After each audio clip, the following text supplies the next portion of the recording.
Bonjour à toutes et à tous, bienvenue dans Art et Marché, l'émission qui vous ouvre les portes du marché de l'art. Et en première partie d'émission, direction le mobilier national, où nous avons découvert les 60 nouvelles pièces d'art contemporain qui viennent d'intégrer les collections, une véritable photographie des tendances design 2025. En seconde partie d'émission, focus sur le programme Un immeuble, une œuvre, avec Arthur Toscan Duplantier, qui est directeur général adjoint d'Emerige, promoteur immobilier engagé dans ces questions. C'est parti pour Art et Marché.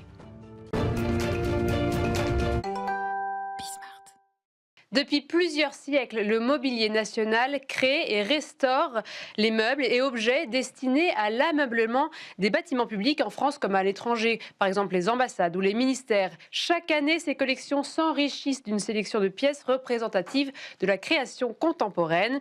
Nous sommes allés découvrir ce qui fait la tendance d'aujourd'hui. Cette édition est la première édition où nous avons acquis volontairement, je dirais très volontairement, des pièces de céramique. Ça correspond à une partie de notre histoire puisque les manufactures nationales viennent aujourd'hui de se réunir, je dirais, avec la manufacture de Sèvres. Et donc évidemment, tout ce qui est création en termes de céramique nous paraissait une évidence. C'est ça qui nous intéresse, c'est ce rapport toujours entre la matière, la création et l'usage. La console d'Alexia Leleu en céramique, c'est une vraie console. Enfin, je dirais, elle a l'usage d'une console. Et pourtant, c'est de la céramique. J'ai vraiment, moi, voulu m'imposer ce matériau, donc la céramique. Et en revanche, je voulais vraiment essayer d'expérimenter. C'est vrai que j'aime beaucoup l'expérimentation des matières, etc. Et donc, j'ai souhaité avoir déjà plusieurs contraintes. Donc, créer déjà une console en céramique qui n'est pas une chose facile, notamment avec la contrainte des fours, etc. Mais surtout, j'ai souhaité expérimenter pour amener la céramique dans un autre univers, lui donner une autre âme, par l'utilisation d'une platine qu'on appose après la cuisson de la céramique et pour jouer vraiment sur le clair-obscur.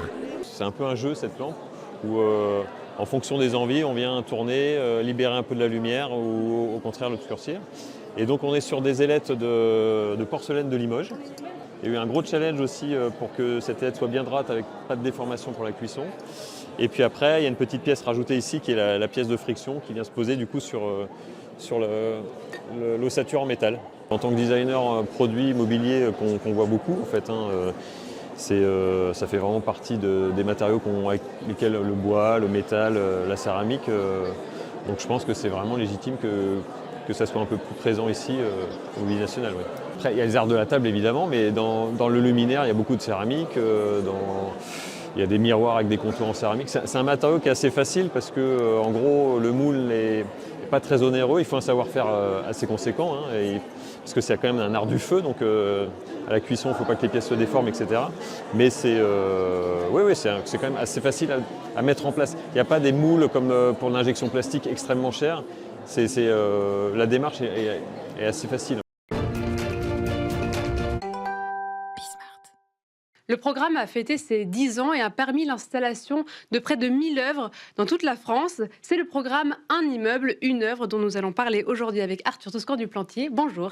Bonjour. Merci beaucoup d'être avec nous. Vous êtes directeur général adjoint du promoteur immobilier Emerige et président du club Un immeuble, une œuvre. Tout d'abord, rapidement, est-ce que vous pouvez nous expliquer quels sont les contours de ce programme ? D'abord, merci pour cette invitation. Le programme Un immeuble, une œuvre, c'est une initiative d'entreprise privée qui s'engage à systématiquement commander une œuvre à un artiste et à l'installer dans leurs immeubles.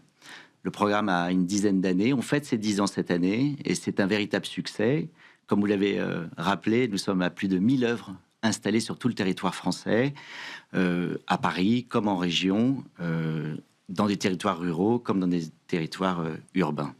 Et petit point de précision, à ne pas confondre donc avec le 1% artistique, qui là est un programme donc public obligatoire, alors que un immeuble, une œuvre, c'est vraiment selon la volonté de chaque entreprise privée. Exactement. En fait, depuis à peu près 70 ou 80 ans, la commande publique et la commande d'œuvres dans l'espace public était l'apanage de la puissance publique. Il y a 10 ans, un petit nombre d'acteurs de l'immobilier ont décidé, à côté de la puissance publique, de soutenir la création artistique, de soutenir les artistes en commandant pour leurs propres immeubles des œuvres à des artistes. C'est un financement totalement privé versus la commande artistique par l'État, dans le 1% artistique notamment, qui est de l'argent public. Et donc vous étiez au démarrage de ça, c'était en 2015. Vous savez, à l'époque, comment ça a été entendu? Est-ce que ça a pris tout de suite? Est-ce que j'ai vu qu'il y avait environ 90 entreprises qui étaient signataires de cette charte Un immeuble, une œuvre. Ça a vite pris? Alors, ça a vite pris, oui. Au tout début, il y avait une quinzaine d'entreprises qui ont signé la charte sous l'égide du ministère de la Culture. C'est une idée de Laurent Dumas, président du groupe Emerige, qui est venu me voir à l'époque avec la ministre Fleur Pellerin pour nous soumettre cette idée. Immédiatement, on y a vu notre intérêt, l'intérêt pour les artistes et la création, c'est le soutien aux artistes. Mais on y a vu aussi un autre intérêt, c'est celui qui fait que l'œuvre crée du dialogue, crée dans l'espace public un mieux vivre ensemble. Et c'était très important à la fois pour le ministère de la Culture, dans ses missions du service public, mais également dans les missions d'un promoteur immobilier, qui est celui de fabriquer une ville plus inclusive, plus durable, et mettre une œuvre d'art dans des espaces de vie en commun, dans l'espace public, nourrit et contribue cet objectif de mieux vivre tous ensemble. Comment est-ce que ça se passe? Parce que j'imagine que s'il y a des entreprises qui nous regardent, ils doivent se demander comment est-ce qu'on choisit l'artiste, comment est-ce qu'on choisit l'œuvre, comment est-ce que ça se passe pour être sûr de répondre à tous ces besoins de cohésion. Il y a un principe absolu, c'est la liberté. Les entreprises sont des lieux de liberté d'entreprendre, et donc la liberté des entreprises est respectée dans le choix des œuvres et des artistes qu'ils souhaitent commander et installer dans leurs immeubles. Pour autant, on a un sujet de qualité des œuvres, on a un sujet de soutien à des artistes et non pas à des artistes amateurs, copistes du week-end. Et c'est pour ça que l'action du ministère de la Culture est très importante, car c'est au sein du ministère de la Culture que sont enregistrées toutes les œuvres.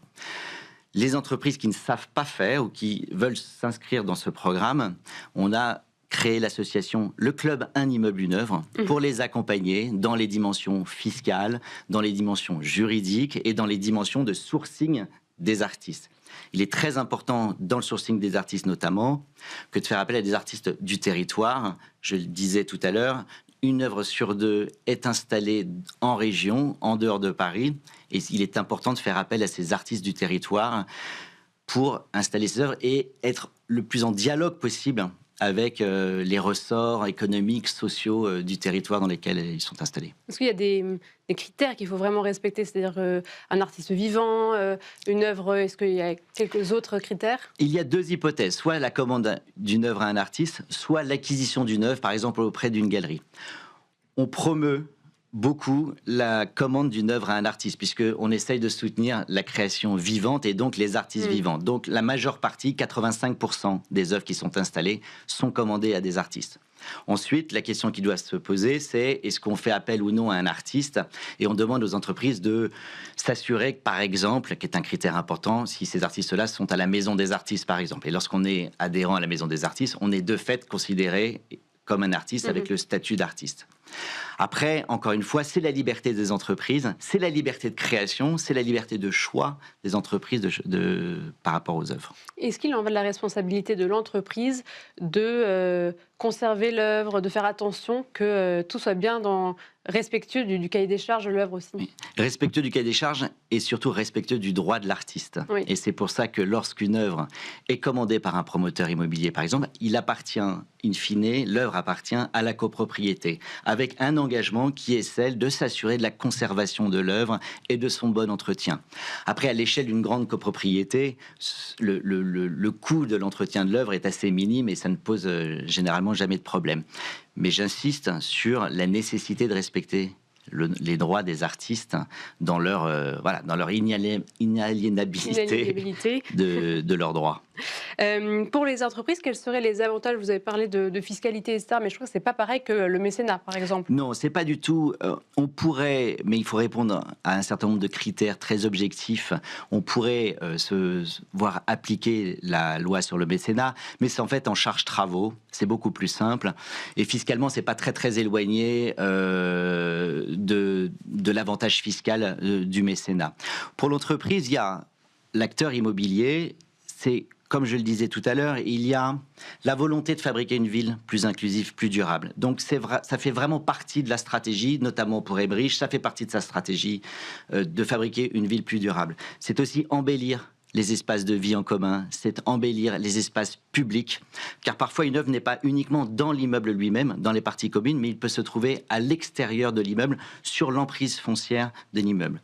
Enfin, c'est un formidable levier pour les salariés de l'entreprise, parce que ce sont les salariés de l'entreprise qui s'emparent de ce programme, qui le pilotent.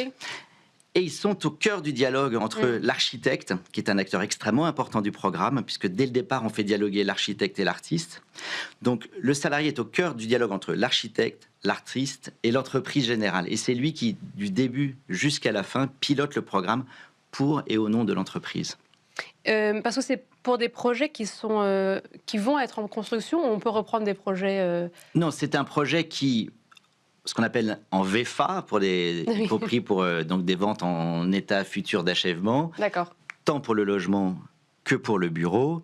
Mais ce sont des projets qui sont très en amont. Mais c'est ça qui est très intéressant dans le programme, c'est qu'on fait dialoguer dès l'origine l'artiste avec l'architecte, en prenant en compte également toute la complexité, tous les critères, tous les éléments qui constituent le territoire dans lequel l'œuvre va être installée, qu'il s'agisse de critères sociaux, économiques, territoriaux. Voilà. Parmi les actualités d'Emerige, donc la Pointe des Arts, projet porté par Emerige, commence à voir son achèvement. Pointe des Arts, donc située sur l'île Seguin, à l'ouest parisien. J'imagine que dans tout ce programme, peut-être que vous pouvez utiliser ce programme pour nous donner un exemple de comment est-ce que vous avez travaillé un projet au sein de ce programme Un immeuble, une œuvre. Alors, la Pointe des Arts île Seguin est un projet porté par Emerige, par Ardian, et qui porte au plus haut les valeurs d'un immeuble neuf, puisque d'ici une quinzaine de jours, le 31 janvier 2026, va être inauguré le parc Gauthier-Mougins sur l'île Seguin, où plus d'une vingtaine d'œuvres d'art, soutenues par Emerige, curatées, comme on dit, par Emerige, vont être installées avec des œuvres historiques et ce projet de l'île Seguin, de ce parc des sculptures, répond notamment à diffuser l'art au plus grand nombre et de façon gratuite. Car ce qu'il faut avoir en tête dans le programme Un immeuble, une œuvre, c'est que cet art, les œuvres d'art, sont mises à la disposition du public de façon totalement gratuite. On sait très bien qu'il y a des barrières parfois pour rentrer dans un musée, qui est une barrière déjà naturelle vis-à-vis de l'art contemporain, mais c'est aussi parce que ça a un coût de rentrer dans des musées. Et là, via le programme Un immeuble, une œuvre, via ce que l'on va faire sur le parc Gauthier-Mougins sur l'île Seguin, c'est un parc de plus d'une vingtaine de sculptures ouvert à tous et gratuitement. Avec toute une circularité pensée pour que justement ces œuvres d'art soient toute une circularité et en lien avec les arts de l'île Seguin, puisqu'il y a la scène musicale et demain il y a un centre d'art porté par Emerige à la Pointe des Arts, qui est le nom qu'on a donné à ce lieu où il y aura des cinémas, bref, toute une actualité et un foisonnement culturel très important. Merci beaucoup Arthur Toscan-du-Plantier. Je rappelle que vous êtes directeur général adjoint d'Emerige et président du club Un immeuble, une œuvre. Et merci à vous toutes et tous de nous avoir suivis. C'était Art et Marché. Merci beaucoup.